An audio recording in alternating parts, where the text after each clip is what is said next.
Mike was in a lot of trouble, man, and he had a publicist named Ramon Bain. And me and Mike was cool over the years. I always hung out with him and talked with him, and, and like, I was the only one that ever called him the N-word and stuff like that. I just talked crazy to Mike, because, he needed that, he just, hey, man, hey, nobody got no time for that. So, one day, Ramon called me and said, Steve, Michael want to talk to you. I said, what's up, Mike? He said, man, I need to go to church. I just want to go to church. And I said, he said, well, can you take me to church? I said, yeah, man, I'll take you to church, because Mike thought they was going to convict him. And he said, Steve, I didn't do this, man. I just believed him. I've never believed that about Mike. I know him, I've been around him, and that's just me. Everybody else with these, that last one that came out, he did it. That's you. You don't know. Where all this stuff come from after he dead. And then anyway, that's a longer story, but if you read the GQ article that came out, that exposed everything they did to Michael. Even the little boy came out and said his father made him say all this, blah, blah, blah, blah, blah. It's all true. They just was doing this, brother. So he said, hey, man, I want to go to church. So I said, okay, man. So I called up my buddy Chip Murray that owns Chip Murray Episcopal AME Church over off of Jefferson and Adams off of Crenshaw. Adams over there, somewhere in that area off of Crenshaw. And I called him up. He said, Michael wants to come to this church. And I said, yeah, man, he wants you to talk with him and pray for him. And so I said, Mike, I'm gonna come pick you up and we can go to church.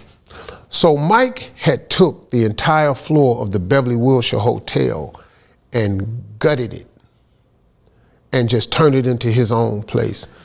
So I'm in there, man, and I said, Mike, we gotta go to church. It's black people, we gotta go now. We gotta get parking and everything.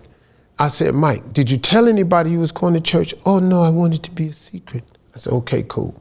I told Chip Murray, man, we get in the car.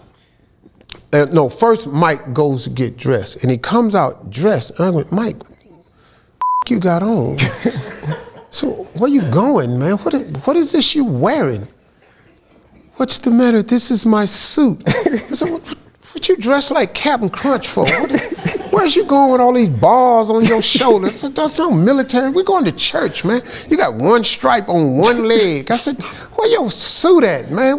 Black people, we wear suits, ties. This is all I got. Steve, this jacket is $20,000. I'm going, what? The dude would spend money on stuff.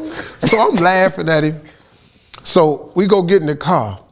He said, man, this is great, man. Are they good? Do they have a great choir? I said, man, they be jamming.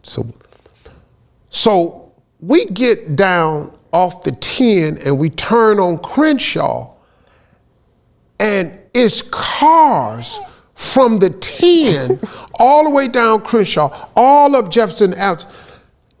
People all on the side. Where, Michael? I'm going, what the hell?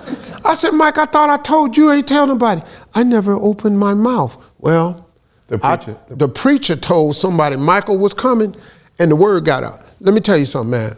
It was people from Belgium, Argentina, Amsterdam, signs from everywhere.